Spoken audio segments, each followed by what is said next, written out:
हमके माफ कर दा। हम गुस्सा में आपा खो देले रहनी। माँ, आप सिर्फ गुस्सा कर सकेनी और दुलार कर सकेनी, बाकी माफी आप कबो ना मांग सकेनी। बड़ हैं आप और हमार माई हैं।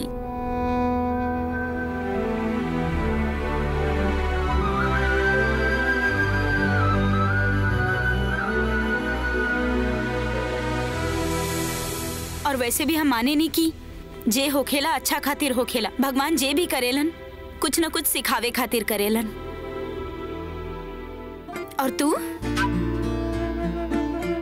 पागल लड़की, पैम्पलेट बांटत रहलू, हमार खातिर प्रेजेंट लेवे गए रहू। इतना प्यार करेलू अपन भाभी से। पता बा हमनी सबके खातिर सबसे बड़ा गिफ्ट का बा कि तू घर आ गईलू।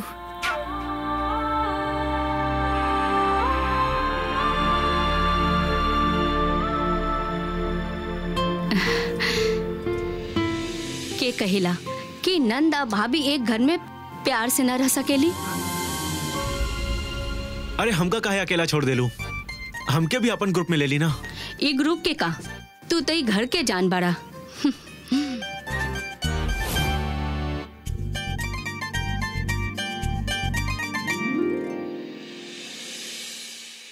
और हाँ, अब हमार पास आप लोगन के खातिर एगो सरप्राइज बा। हम आज एगो जगराता रख ले बानी।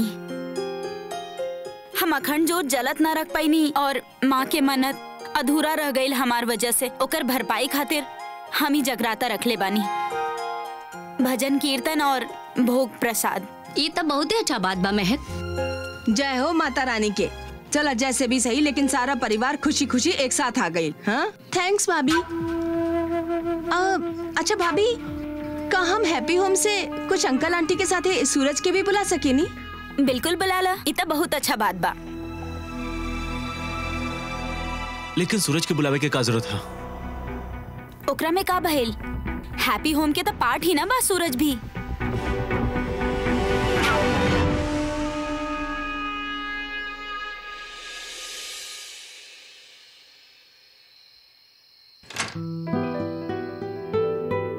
भाभी हम तैयार हो गई नी। बाकी अभी भी कुछ कमी लग रहा बा। काहे? हम तो वह सूट पहन ली जो आप देले रहनी, ठीक ना लग रहा बानी?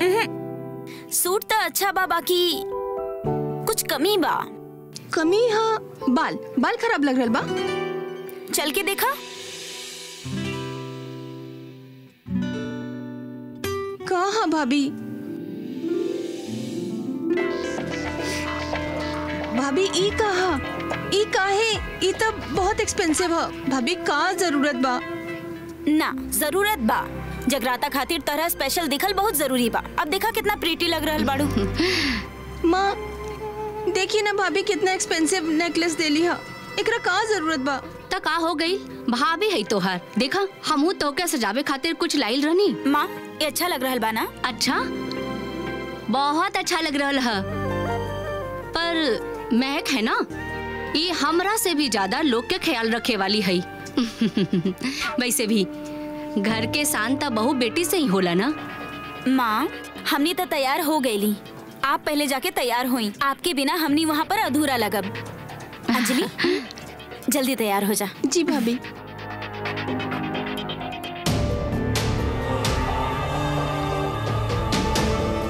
नजर न लगी हमार बच्ची के। इला। थैंक यू माँ।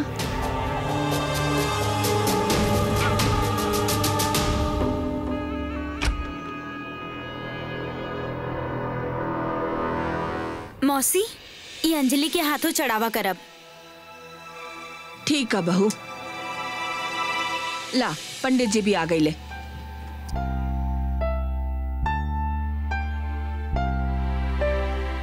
अरे सोमनाथ, मेहमान के लिए पानी तलाबा।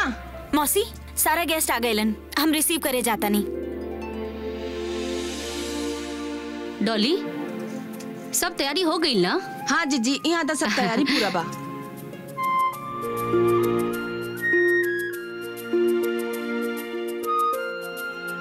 अरे डॉली, हम मेहमान के दिखता नहीं। हाँ तू यहाँ देख ला। ठीक बा। अरे महक, तनी हमार साड़ी देख के बतावा, ज्यादा तो न लग रहा बा कहीं कुछ? ज्यादा तब बा, काहे कि बहुत अच्छा लग रहा बानी आप। सच? हाँ। अच्छा, आप गेस्ट की यहाँ पर रिसीव करी, हम अंदर चाय नाश्ता के इंतजाम करत आनी। Thank you. अरे कांता जी, नमस्ते। नमस्ते। नमस्ते नमस्ते भाई साहब, आई प्लीज यहाँ आई आई।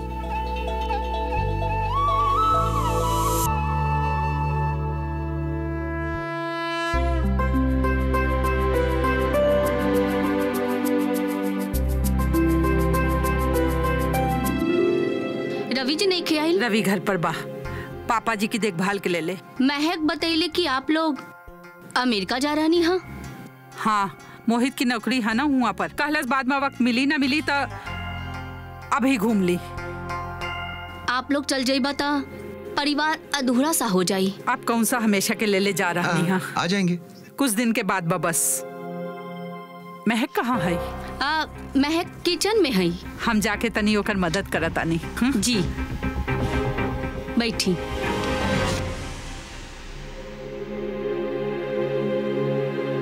अरे चाची, आप आ गई ली? ई प्लेट्स लग गई है, आप ले जाई। महक, काल जे भइल तू ओकरा बारे में करना जी से बात काहे ना कैलू? कौन बात? तोहके और शौर के अपन कमरे से निकाल दिहल गई और तू पूछ रहलू है कैसन बात? चाची, कमरा तो कमरा हो खेला, 4 दीवार 2 खिड़की। महक, बात सिर्फ कमरे के ना हा, हक के हा। तू लोग पहले से वो कमरे में रहत रहलू, यादें बनेलू हो तू वो सोरे हुआ। ऐसे ही उठा के कहो के कमरे से बाहर ना कह दिल जाला, नई बेटी के कहे पर। चाची, में अंजलि के कोनो हाथ नहीं खे। ई जौन भी भइल माँ के मर्जी से भइल बा। तो हर सास जे भी कैली सब ठीक हो, तू सवाल ना करबू। चाची, आप ये सब कहाँ बोलल जा रही? बात के कहाँ से कहाँ ले जा रही? महक, 1 मिनट। करुणा जी, अंजलि के लेके अपन अंदर जमे मैल के साफ करे के चक्कर में तू लोगों के दर्द दे रही हा, वो गलत कर रही हा, और सौर भी बात के समझे भी ना उनकर साथ दे रहा। एक बात बताई, ये सब मौसी आपके बतैले बाड़ी ना? बतैली हता, हमका पता ना हो चाहिए हमारी बेटी के साथ का हो रहा। पता होके के चाहिए चाची, बाकी अगर आप हमरा से आके खुद पूछती तब। अब हम मौसी से बोल दे कि आपसे ये सब बात करना बंद कर दे। ना, तू ऐसा कुछ ना करबू, तोहरा के हमार कसम। ठीक है, बाकी चाची, ये सब कुछ माँ के ही तबाह, उनका जो सही लगी वो कर सके नहीं। और ऐसे भी इतना कुछ अच्छा भी तो कैले बाड़ी माँ हमनी खातिर, और कौन अपना बच्चा खातिर ना करता। हम कभी तो हर चीज उठा के मोहित के या सोनल की चीज उठा के तोके ना देनी। बच्चन के प्यार में आनहर हो जाब गलत हो। आपके बात बिल्कुल सही बा चाची, बाकी ये वक्त अगर माँ कुछ गलती कर भी दे तो वो गलत ना होखी। उनकर बेटी वापस लौटल बिया जे उनका खातिर मर चुकल रही। हमनी सब तक अपन लोग के बीच खुशी के साथ पलल बढ़ल बानी, बाकी अंजलि ओकरा तक कबो कुछ मिलल ही ना। और अगर अब मिल रहल बा तो हमें कुछ गलत ना बा। चाची, अब ये सब बात छोड़ी, जगराता बा, बहुत सारा काम बा, ओकरा ऊपर ध्यान दिल जा। कैसे समझाई हमें लड़की के? ये वक्त अंजलि की वजह से घर में बहुत गलत हो रहा है।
बाड़ा जाने मन?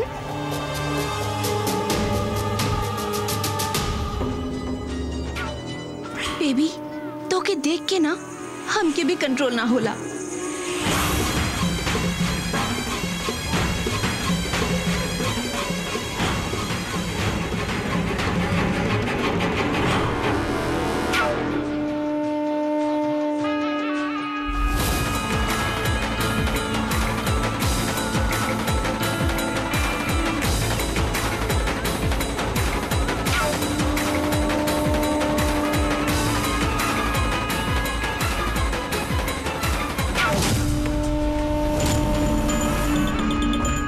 लिसन डार्लिंग, हम अभी थोड़ी देर में आवता नहीं, ब्रेक के बाद।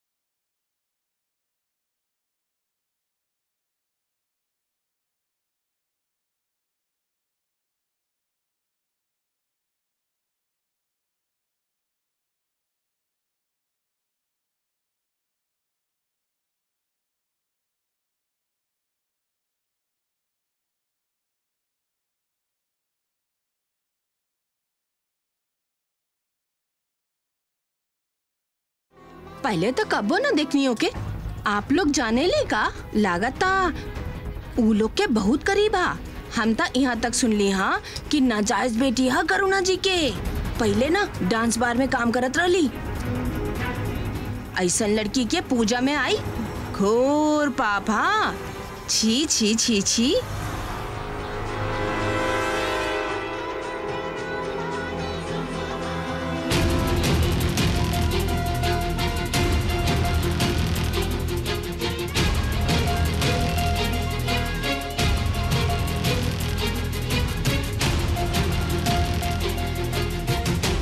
महक, महक, महक,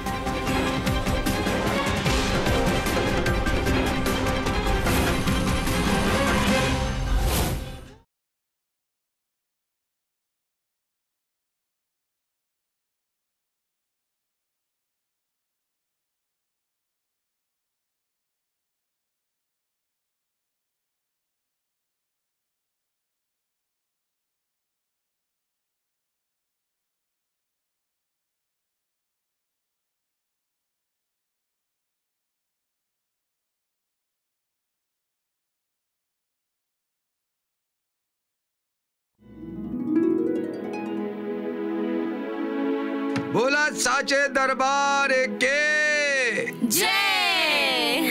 अंजलि, तू सबके प्रसाद बांटा।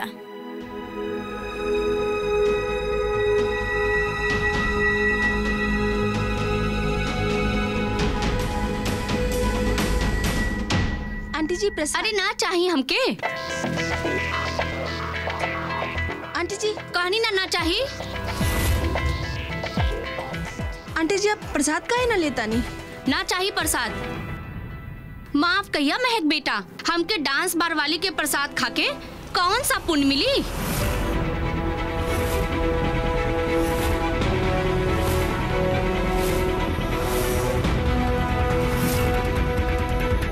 हम तो ऐसा घर में कब्बो न जाई जहाँ केहू नाजायज औलाद के सीना ठोक के पाल रहल ह।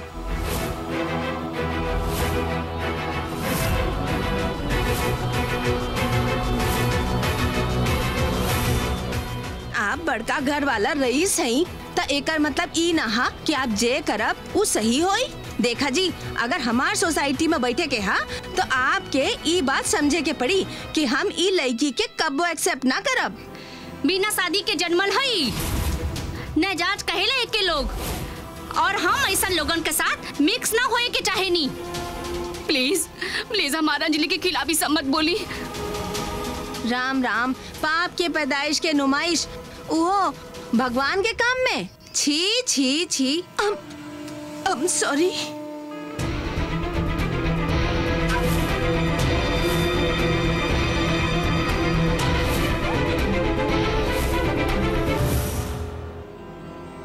कोनो इंसान की पैदाइश जायज बा कि नाजायज, इमा ओकर कोनो गलती ना होला।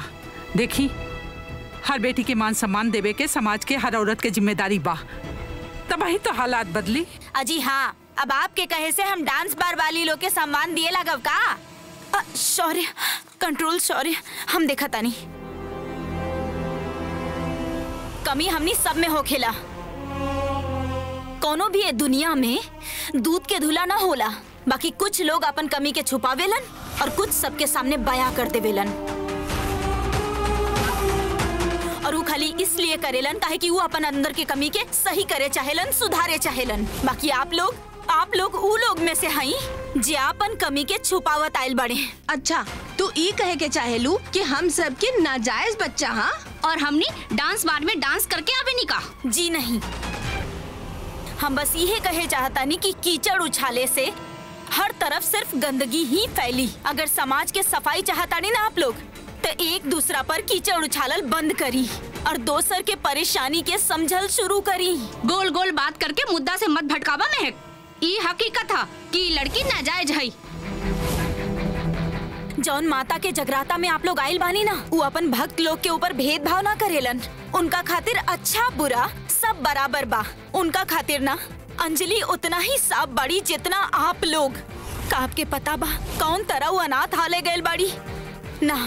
काहे कि अगर आप में से केहू एक के भी ये तरह की जिंदगी बितावे के पड़ी ना, तब शायद आखिर आप सब में इंसानियत जागित। माँ हो गईल। यही चाहत रहे ना आप लोग? एकरा रुलावल, एकर जख्म के कुरेदल, एकरा ए बता देवल कि वो ए समाज में रहे के लायक ही ना बाड़ी। बहुत बोल लेनी आप, अब बहुत सुन लेनी हम। जे देवी के हम पूज रहनी हा, वो देवी पवित्र के प्रतिमा है और ये गंदगी के ले लो तो ही जा। छी, सही कहा तड़िए, निकाले के यहाँ से। ए तरह से पूजा पाठ का अपमान ना करा। चुप रही। अरे जॉन भाई लो में अंजलि के क्या गलती? एकर कोनो गलती ना बा, गलती तो आपका बा। एके हमरे यहाँ सबके बीच में लाके अपमान कैली हैं। आपके जेब में पैसा बा, एकर मतलब ही नहीं बा कि आप समाज के प्रथा के बदल में। हम बदल दे प्रथा जो लोगन के दबावेला।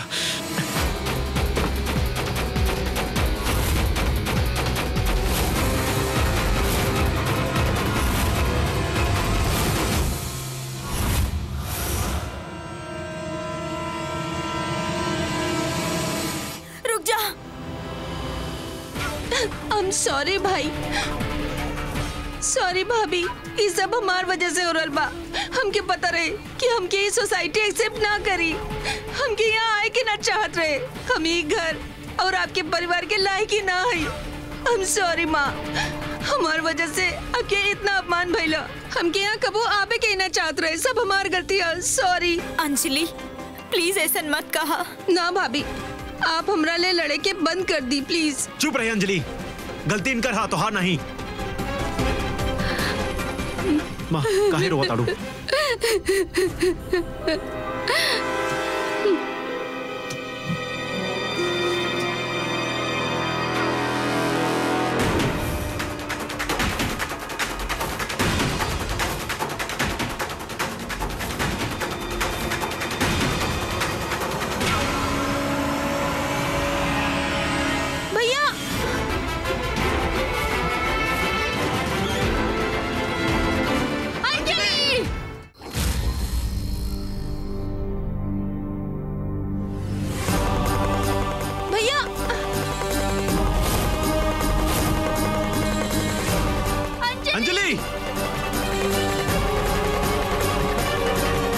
पानी लावा कोनो जल्दी।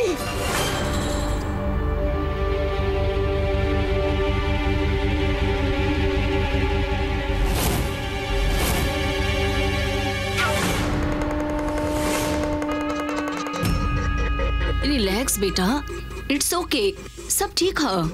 These people are idiots। ई आगता माता के सजावा, लेकिन अभी भी ई लोग के सबक ना मिलल हा। अरे गंदा खून माता के आरती सींची तो और का होई? हाँ? चुप रही। अब अंजलि के खिलाफ कोनो एक भी जवान निकालस ना तो उठा के बाहर फेंक दे। हमके मारे पीटे से सच ना छुप जाई शौर्य बाबू। लेकिन तुहार मुंह तोड़े से तुम्हारी गंदा मुंह जरूर बंद हो जाई। हमरा बहन के बारे में अगर केहू अपन गंदा जबान से कुछ बोलस ना, अरे तो तू लोगन के जिया ना दे। तू लोगन के ना एक दूसरे के घर के कमी निकाले के है, ताकि अपन घर के अच्छाई तो कम महसूस हो जाए, है ना? और तू, हाँ तू का करबू माता रानी की पूजा? अरे तू उनकर एक भी सीख ना समझे लू। अगर केहू की दिल साफ बा, तू हमार अंजलि बा।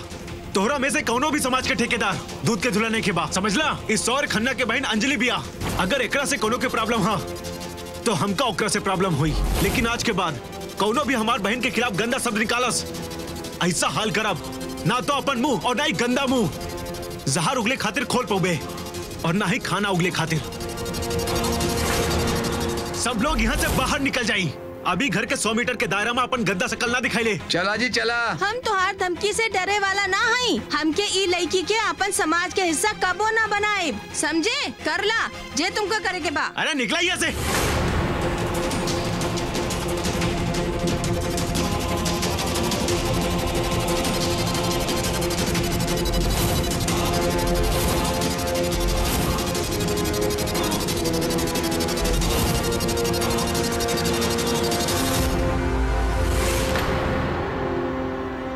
करना बहन जी, इन लोगों के तमाशा करने के लिए कुछ चाहिए, इनकर बात के दिल से न लगाई।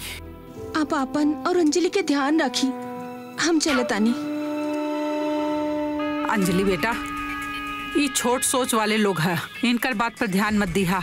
ये लोग का समझी कि माता रानी की नजर में जायज और नाजायज ना, बल्कि अच्छा और बुरा कर्म के अहमियत बा।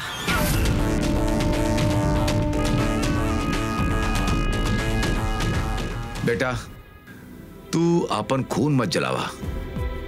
ये सारा दकिया नो जाली लोग, तू आपन गुस्सा भी इन पर बर्बाद मत करा। जा चला भाई।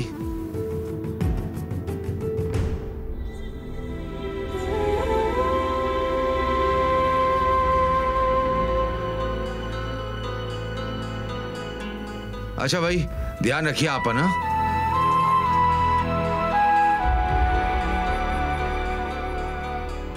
आप लोग चली, हम आवतानी।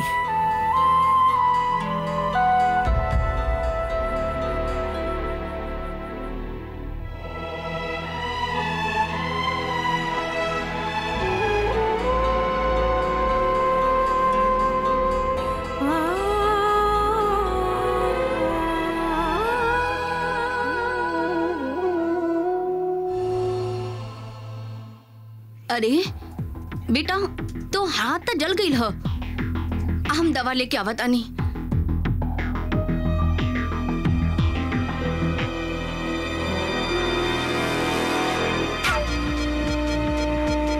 यह सही मौका बा, अब करतानी तांडव। तू तो चांदनी चौक के बारू ना, चांदनी चौक में पढ़ल बढ़ल बारू, समाज के सारे कानून जाने लू। अभी तो हर जिम्मेदारी है अंजलि के साथ आज जौन भइल है ना, वो दोबारा ना होखी। एकरा खातिर जे कदम उठावे के पड़ी उठावा।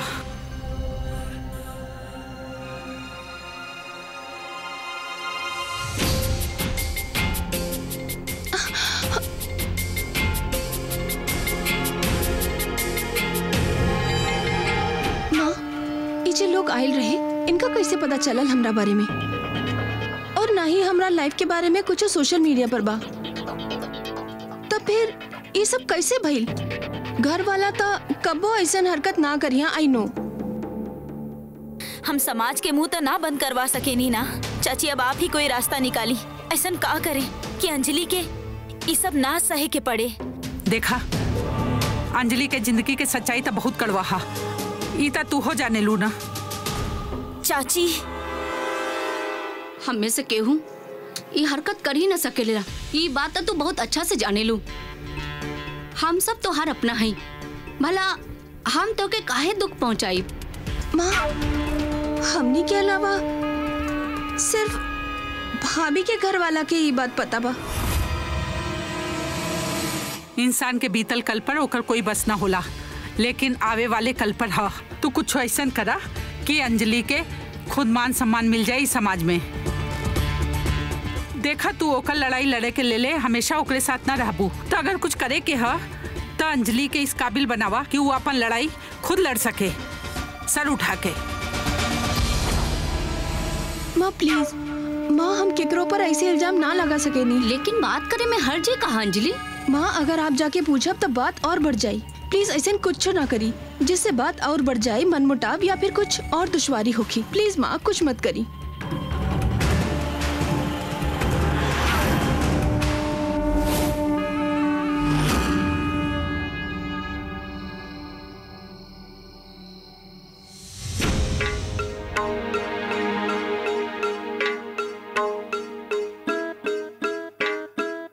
जे कुछ भइला जोकर बाद शौर्य के आराम से नींद कैसे आ सकेला? चाहे फिर हम ही ज्यादा सोच रहली।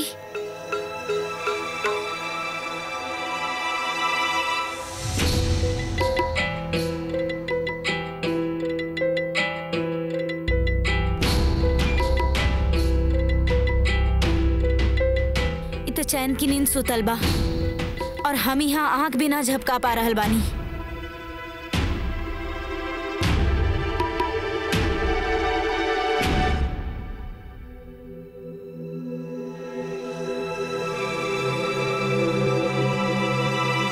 ये एसी कैसे बंद हो गई? महक,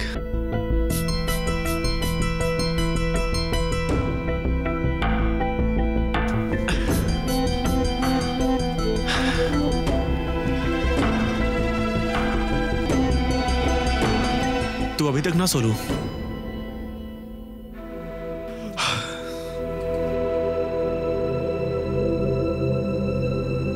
महक रात के 2 बजे ताड़ा का भइल तोरा के नींद नहीं खियावत? महक हम तोरा से कुछ पूछत आनी ना का भइल? महक कुछ तो बोला ना।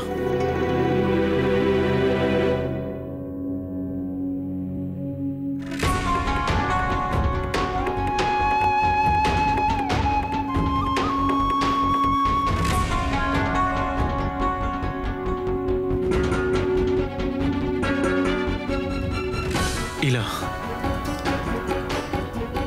पानी पीला, हमके बताई का भइला?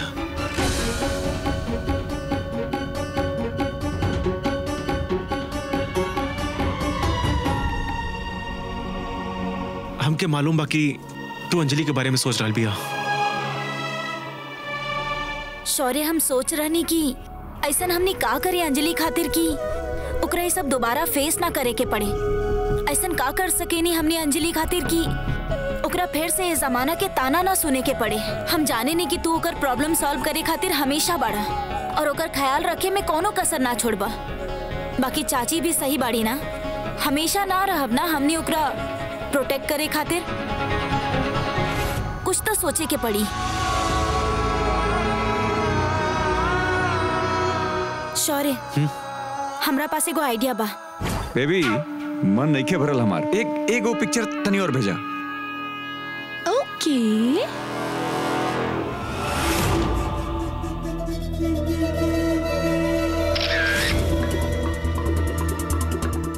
सेंट। बेबी बिल्कुल नींद ना आई अब हमके। कितना टाइम हो गए, एक तो तोहरा साथे ठीक से टाइम ना बिता पौनी। हमार जान लेके मनबू का एक बार मिल लेना, नींद नहीं खे आवत हमके। अरे अब्बे तक गुड बॉय बन के बुढ़न के घर छोड़ के नहीं, अब नाटी बॉय बन के तनी शरारत करे देना, मिल लेना एक बार। अच्छा अभी तक ये घर के नरक बना के स्टार्ट कहीं नहीं हा। अभी तक चुन्नी जलल हा, अभी तक रिश्ता जरे के बाकी हा। तब ले तू हो जला ना हमारी याद में। काहे जरा जरा के राख कर तड़ू हमके।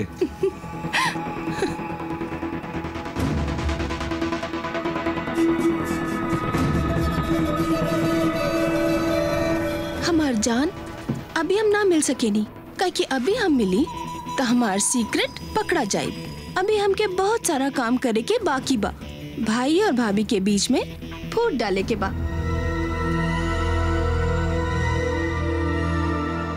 हम तो ये चाहिए कि हमार प्यारा भाई सांस लेवे के बजाय खुद की मौत मांगे, लेकिन मर भी ना पाए। इसलिए माय लव अभी हम दूर ही रहब। हम चांद की तरह चमकब ई कैमरा के आगे और तू चकोर की तरह वहाँ से हमके देख के अपन प्यास बुझाइबा। ई सब तो ठीक बा, लेकिन तुहार इतना बड़ा बड़ा प्लान्स में तुहार उ लोमड़ी जैसन भाभी के शक ना हो जाई ना? ना होगा बिल्कुल वैसे जैसे हमार प्लान बा। गुड। अच्छा सुना बेबी, हमके ना 30,000 का जरूरत पड़ी। ये कैरेक्टर्स वगैरह में ना थोड़ा खर्चा ज्यादा पड़ी। मिल जाए। हमार बेबी जे है तू। चला अभी हम फोन रखे नहीं, हमके कुछ काम बा। Bye bye by.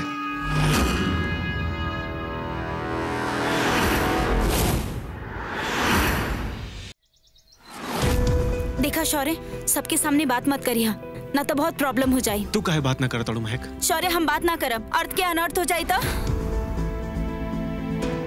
चला ना। महक तू ज्यादा सोच रहा लू, ऐसा कुछ ना होई। शौर्य चला प्लीज।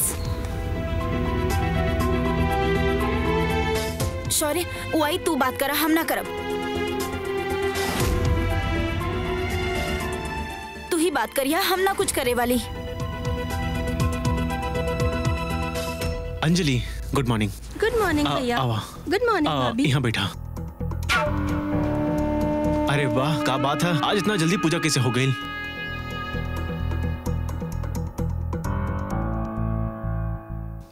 हाँ, का चल रहा बा? बैठी।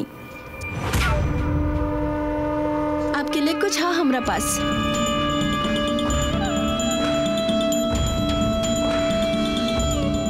हम हमेशा से सोचत रहनी कि काश हमार को ना भाई होत। हमेशा राखी पे राखी जमा करके रख देत रहनी। दुआ करत रहनी कि जे दिन हमार भाई मिली ओका बांधब। और देखो आप मिल गई नी। वक्त के कुछ न पता कल का हो जाए। हम बिल्कुल टाइम वेस्ट करे के ना चाहिए नी। आज के आज आपके सारा राखी बांधे के चाहिए नी और आप पे अपन हक जमाए के चाहिए। एक काम करा, सर से पैर तक ना पूरा राखी बांधा। हम पूरा का पूरा तो हारे हैं अंजलि। तू ही घर के ना कंप्लीट कर दे लू। हाँ माय डियर सिस्टर।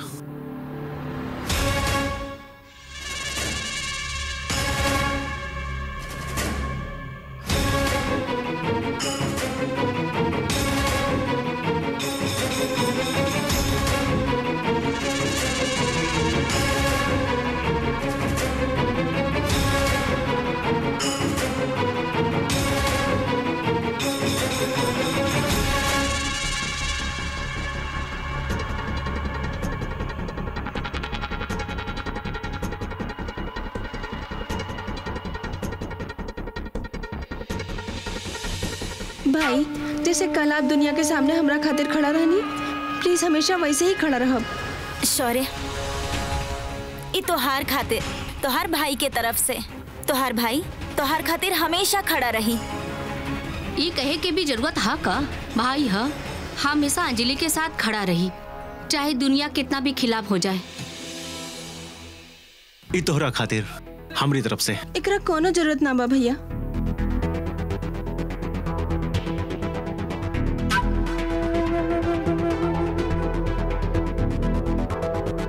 तू लोग के ही पहला राखी हा, हमें याद के कैमरा में कैद करके चाहिए।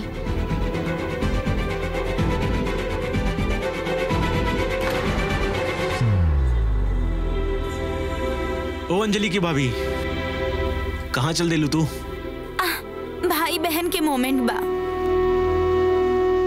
हाँ, कौनो पल ऐसन भी होके के चाहिए जे सिर्फ भाई बहन के होखी। स्माइल।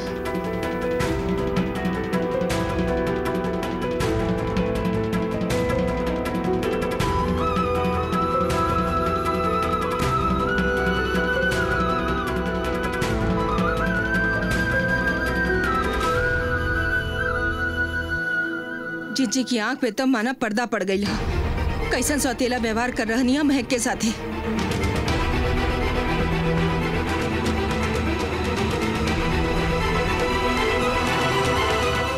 माँ जौन कुछ कल भइल, ओकरा बाद हम और महक बहुत सोचनी, लेकिन माँ फैसला आपके ही रही। आप जो ठीक समझनी वही होगी। माँ वैसे हमके और महक की ऑप्शन सबसे अच्छा लगल हा। हमके लागत आई तरीका सही हा। अब आप देख ली। हमके खुशी है कि तू ऐसा सोचला। थैंक यू कि तू अंजलि के साथ बढ़ा। बहुत लकी है अंजलि कि ओकरा पास तोहरा जैसन भाई है। अब हमके फिक्र करे के कोनो जरूरत ना है। हमके पता है अब कि अंजलि खातिर हम अकेले ही ना, ओकर भाई भी है।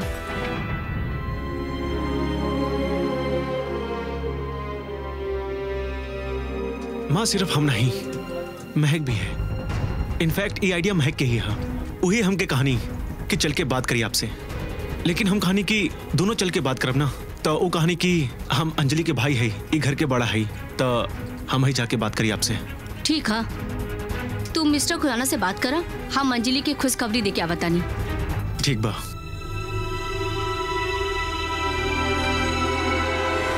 ये तो बहुत ही अच्छा आइडिया है। हमार दिमाग में काहे ना आइल? खुराना साहब, हमके आपसे जरूरी बात करे के बा। का बात हो रहा बा चोरी छुपे जे हमके नहीं के बतावे के चाहत रहे ये लोग। ये दूध पीला और एकरा साथ दवा ले ली हा। जी भाभी।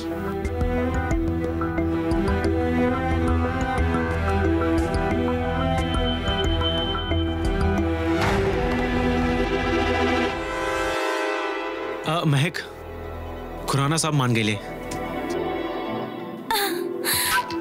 अंजलि, अंजलि अब तोहरा के परेशान होके कोनो जरूरत नहीं के। तोहरा के वो प्यार और रिस्पेक्ट सब कुछ मिली जेकर तो हकदार बाड़ू। हम तोहरा खातिर एको लड़का देके बनी, खुराना साहब के लड़का। वो यूके में सेटल है और कुछ दिन में यहाँ आवे वाला बा, और हमका यकीन बा वो तोहरा के बहुत पसंद आई।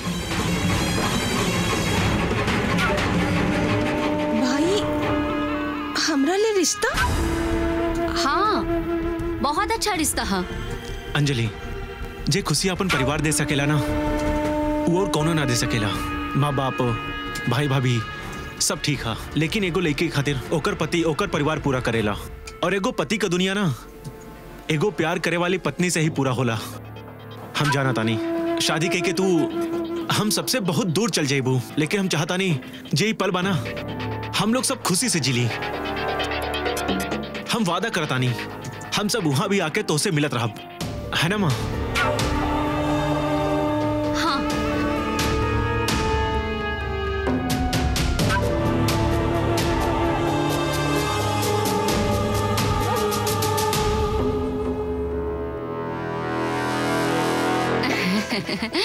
दुल्हन बनके हमारा अंजलि बहुत सुंदर लगी।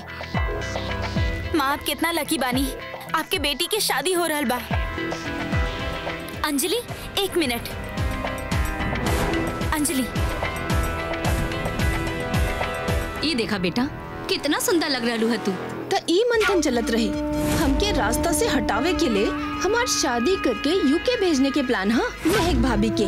हम ऐसे कब्बो ना होए देव।